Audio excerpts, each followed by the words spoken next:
اور اگر تو ماں ہو کے قرآن پڑھے تو بیٹا نیزے کی نوک پہ قرآن سناتا ہے۔ سیدہ طیبہ طاہرہ ظاہرہ عابدہ ساجدہ راکعہ سیدہ فاطمہ الزہرا رضی اللہ تعالی عنہا کا اسوہ، مخدرات اسلام کے لیے، ہماری بہنوں بیٹیوں کے لیے مکمل کامل اور اکمل نمونہ ہے۔ میری مائیں بہنیں بیٹیاں بھی پردے میں بیٹھ کے سن رہی ہیں، اور جو یہاں موجود نہیں ہیں، آپ لوگوں کی وساطت سے یہ پیغام ان تک بھی پہنچے گا، تو میں گزارش کروں گا اس بے حیائی کے ماحول میں، جب کہ میڈیا بے لگام ہے، سوشل میڈیا قیامت ڈھا رہا ہے، آنکھوں سے حیا اڑ گئی ہے، سوچوں میں آوارگی آ گئی ہے، لباس سمٹ سمٹ کے بالکل واجبی سا رہ گیا ہے، اور حیا قصہ پارینہ بن گیا ہے۔ یہ اڑتے ہوئے آنچل، لہراتے ہوئے دوپٹے اور جو ہے وہ بکھرے ہوئے بال، یہ حیا کے جنازے سڑکوں کے اوپر گھومتے ہوئے، اور بازاروں میں صنفی آزادی اور جنسی بے رہروی اور جو کچھ ہم دیکھ رہے ہیں، تو آج ہم سیدہ فاطمہ الزہرا کے کردار کو خضر راہ بنائیں۔ اقبال کہتا ہے مزرعہ تسلیم را حاصل بطول، مادرا را اسوائے کامل بطول۔ مزرعہ تسلیم کی کھیتی کا جو حاصل ہے، جو پھل ہے، وہ سیدہ فاطمہ ہے، اور ماؤں کے لیے کامل نمونہ سیدہ فاطمہ الزہرا رضی اللہ تعالی عنہا ہیں، جن کے آنچل کو مہر و ماں نے بھی نہیں دیکھا تھا۔ خادم کی شوہر کی خدمت بھی کرتی ہیں، بچوں کی تربیت بھی کرتی ہیں۔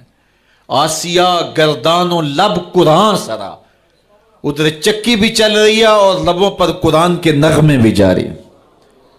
آسیہ گرداں چکی چلا رہی ہیں، واللب قرآن سرا، اور اقبال کہتا ہے لبوں پر قرآن کے نغمے جاری ہیں۔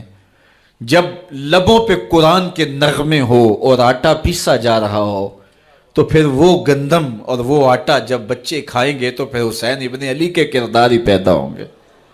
لیکن تھرکتی تصویریں اور نیم برہنہ شکلیں اور کانوں میں جو ہے وہ میوزک کی آوازیں، اور ماں اس ماحول میں بچے کو دودھ پلا رہی ہو، تو بچہ حسین ابن علی کا جان نشین تو نہیں بنے گا۔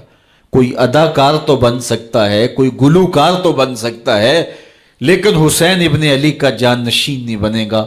تو ماؤں کو کامل اکمل نمونہ سیدہ فاطمہ الزہرا کا اختیار کرنا چاہیے، اس نمونے کو لے کے اپنی زندگی میں اتارنا چاہیے۔ آج ہم دلیلیں دیتے ہیں، میڈیا سے دلیلیں سنتے ہیں، اسلام تنگ نہیں ہے، تم نے اسلام کے دائرے کو تنگ کر دیا ہے۔ میں ایک ہی بات کہا کرتا ہوں، یہ دلیلیں دینے والے سوچیں کہ رسول خدا کی بیٹی کے پردے کا عالم کیا تھا۔ بس ہمارے لیے وہ نمونہ ہے، وہ کامل اور اکمل نمونہ ہے، اور ہم نے اپنی زندگی اس نمونے کے مطابق گزارنی ہے۔ سیدہ پاک سلام اللہ علیہا کو اس بات کی فکر رہتی تھی کہ ساری زندگی تو میں نے اپنے پردے کی حفاظت کی، مرنے کے بعد جب پٹڑے کے اوپر ڈال کر کے لے جایا جاتا ہے لاش کو، تو اس وقت جسم جھلکتا ہے، چھلکتا ہے، تو بے پردگی ہوتی ہے۔ تو زندگی میں تو انسان اپنے پردے کی حفاظت کر لیتا ہے، لیکن جب جنازہ اٹھتا ہے تو اس وقت عورت کے جسم کی ڈیل ڈول ظاہر ہو جاتی ہے، اگرچہ اس کے اوپر پردہ پڑا ہوتا ہے۔ اور یہ سخت فکر مند تھی اور بات بھی کرتی تھی۔ حضرت اسماء بنت امیس رضی اللہ تعالی عنہا سیدہ پاک کے پاس بیٹھی تھی، اور یہ وہ خاتون ہیں جنہوں نے حبشہ کی جانب ہجرت کی تھی۔ جب مسلمانوں پر حالات تنگ ہو گئے تو 2 مرتبہ حبشہ کی جانب ہجرت ہوئی ہے، اور تیسری ہجرت جو ہے وہ مدینہ المنورہ کی جانب ہوئی۔ تو حبشہ کی جانب انہوں نے ہجرت کی اور وہاں کچھ وقت گزارا تھا، تو انہوں نے کہا کہ میں نے وہاں ایک منظر دیکھا ہے کہ چارپائی کے چاروں پائے جو ہیں ان کے ساتھ شاخیں باندھی جاتی ہیں، اور شاخیں باندھ کے ان کو پھر آپس میں جوڑ دیا جاتا ہے، اور اس کے اوپر کپڑا ڈال دیا جاتا ہے، وہ ایک ڈولی بن جاتی ہے، اور اس میں عورت کا جنازہ ہوتا ہے۔ تو جب یہ بات سنی تو سیدہ کی خوشی کی انتہا نہ رہی، کہا یہ تو بہت اچھا ہوا۔ اور سیدہ پاک کا پھر جنازہ پردے کے ایسے ماحول میں اٹھتا ہے اور رات کی تنہائی میں اٹھتا ہے، اور بہت تھوڑے لوگ جنازے میں شامل ہوتے ہیں۔ اور پھر سیدہ پاک سلام اللہ علیہا کے پردے کا عالم یہ ہے، اہل سیر نے لکھا ہے کل قیامت کے دن جب میدان حشر میں سیدہ تشریف لائیں گی تو 70,000 حوروں کے جلو میں ہوں گی، اور جب گزریں گی تو آواز آئے گی یا اہل الجمع غدوا ابصارکم لأن فاطمہ بنت محمد حتی تمر، اے نبیو، رسولو، پیغمبرو، اے صالحین، نیکوکارو، اے حشر کے میدان میں جمع ہونے والے لوگوں، اپنی نظریں نیچی کر لو، محمد کی صاحبزادی گزر رہی ہے۔ تو قیامت کے دن بھی اللہ ان کو یہ اعزاز دے گا، ان کو تکریم دے گا، ان کو عزت نصیب کرے گا۔ تو سیدہ پاک کا نمونہ زندگی ہماری مخدرات اسلام کے لیے، ہماری بیٹیوں کے لیے، بہنوں کے لیے کامل، اکمل اور مکمل نمونہ ہے۔ مزرعہ تسلیم را حاصل بطول، مادران را اسوائے کامل بطول۔ تو ان سے ہمیں سیکھنا ہے کہ انہوں نے اپنی ساری زندگی کیسے گزاری۔ آج کی عورت کہتی ہے کہ میں نہیں کر سکتی نماز، روزہ اور یہ امور نہیں بجا لا سکتی، بچوں کا بوجھ اتنا ہے، ان کی تربیت اور ان کو کھانا دینا، ان کو دودھ دینا، بار بار جو ہے وہ ان کا لباس تبدیل کرنا، کب وقت ہوتا ہے، میرے کپڑے بھی ناپاک ہو جاتے ہیں، تو کیسے میں ان کو جو ہے بچوں کو کروں اور اس کے بعد عبادات بھی وقت پہ کر سکوں، تو یہ بڑا مشکل ہے۔ وہ حضرت سیدہ کو دیکھیں کہ آپ اپنے کندھوں پہ مشکیزہ بھی اٹھا کے لاتی ہیں، چکی بھی پیستی ہیں، بیٹوں کی تربیت بھی کرتی ہیں، شوہر کی خدمت بھی کرتی ہیں، اور مصلی بچھا کے جب کھڑی ہوتی ہیں تو ساری ساری رات قیام میں، کبھی رکوع میں، کبھی سجدے میں گزر جاتی ہے، اور پھر کہتی ہیں مالک تیری راتیں اتنی چھوٹی ہیں، تیری بندی کا ذوق بندگی ہی پورا نہیں ہوتا، ایک تو رات اتنی لمبی بنا دے جی بھر کے تجھے سجدہ ہی کر سکوں۔ تو انہیں شکوہ رہتا ہے کہ راتیں اتنی چھوٹی ہیں اور میرا ذوق بندگی ہی پورا نہیں ہوتا۔ سارا دن روزے سے گزرتا ہے، رات قیام میں، رکوع اور سجود میں گزرتی ہے، اور بیٹوں کی تربیت کی تو وہ کائنات نے ایسی تربیت کا جوہر نہیں دیکھا ہے جو سیدہ فاطمہ کے گھر میں پلنے والے بچوں میں تربیت کا رنگ نظر آیا، کہ انہوں نے اپنا خون دے دیا لیکن دین کی آن پہ آنچ نہیں آنے دی۔ تو ان کی زندگی ہمارے لیے، ہماری مخدرات اسلام کے لیے، بہنوں، بیٹی اور ماؤں کے لیے کامل اکمل نمونہ ہے۔ میری بہن، میری بیٹی، تو مغرب کی ٹینو نہیں ہے، تو مشرق کی بیٹی ہے، تو کوئی دیا نہیں ہے کہ جس کو جو چاہے اٹھا کے لے جائے، تو گھر کی رونق ہے، عزت ہے، آبرو ہے، تو سمٹ جائے گی تو معاشرہ پھیل جائے گا، اور تو اگر گھر میں سمٹ کے بچوں کو سنبھال لے گی تو امت بحر و بر پہ قابض ہوگی، لیکن اگر تو گھر کو نہ سنبھالا تو پھر امت کبھی بھی بامراد اور کبھی بھی سرخرو نہیں ہو سکتی۔ اگر پندے ز درویش پذیری، ہزار امت بمیرت تو نہ میری، بطول باش و پنہا شو ازیں عصر کہ در آغوش شبیر بگیری۔ اقبال کہتا ہے کہ اے امت مسلمہ میری ایک بات مان لے، ہزار امت مر جائے گی، امت مسلمہ تجھے موت نہیں آ سکتی، اور وہ کیا ہے؟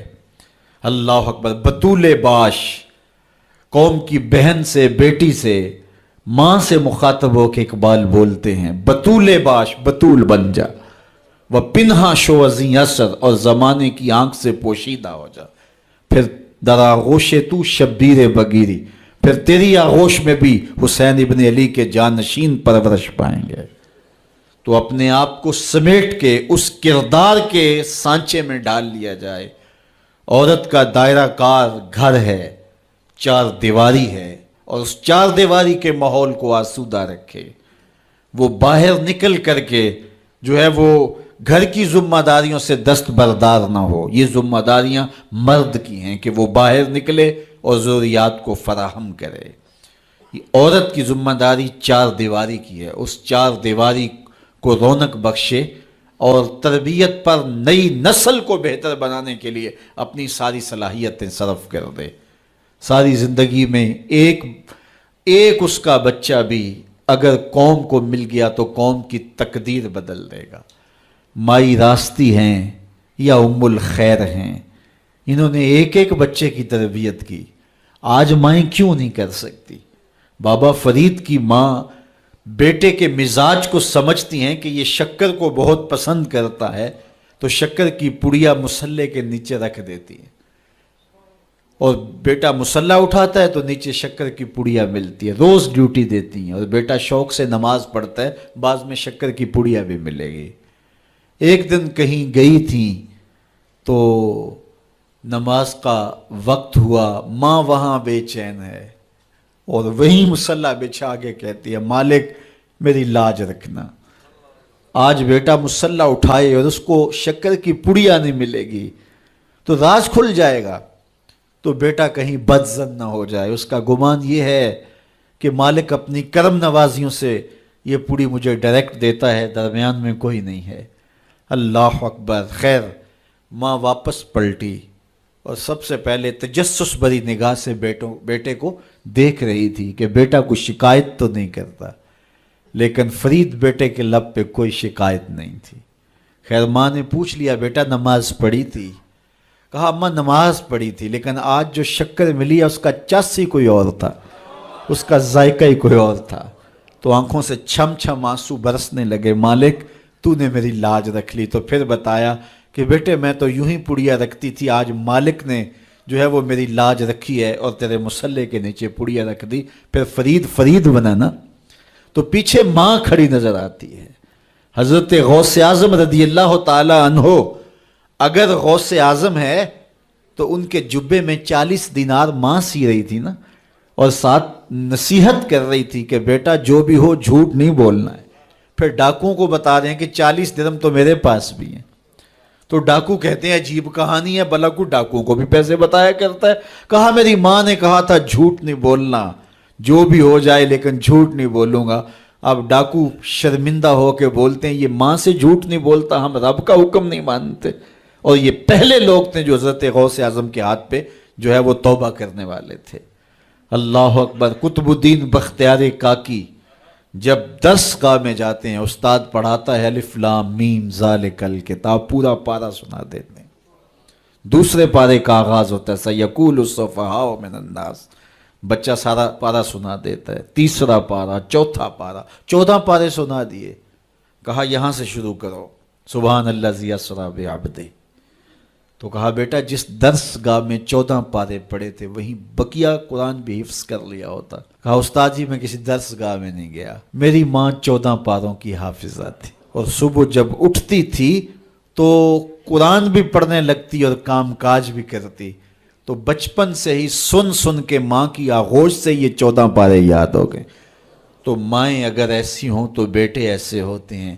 اس لیے ماں کے کردار کو روشن کرنا ہوگا، ماں کے کردار کو بہتر کرنا ہوگا، اور ماؤں کے لیے کامل اکمل نمونہ سیدہ پاک سلام اللہ علیہا کا نمونہ زندگی ہے. اور ان کی زندگی کے ایک پہلو سے روشنی لے کر کے، اجالا لے کر کے مخدرات اسلام کی زندگیوں میں چراغاں کیا جا سکتا ہے، اور ان کی زندگی سے ایک اچھی نسل تیار ہو سکتی ہے.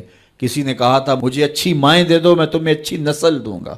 تو سیدہ پاک کا اسوہ ہمارے لیے یقیناً کامل اور اکمل نمونہ ہے. اللہ تعالیٰ ان کے نقوش پاک کی برکتیں اور ان کے وجود سے وابستہ رحمتیں ہماری ماؤں، بہنوں اور بیٹیوں کو نصیب فرمائے. اور آج کی اس مجلس میں ہم ان کی وساطت سے اللہ کی بارگاہ میں دعا کرتے ہیں، اے اللہ حیا سوز ماحول سے اس امت کو نجات عطا کر دے، اور اس امت کو پھر عظمت پارینہ و رفتہ عطا کر دے، اور قوم کی بیٹیوں کو اسوہ بطول پہ گامزن کر دے.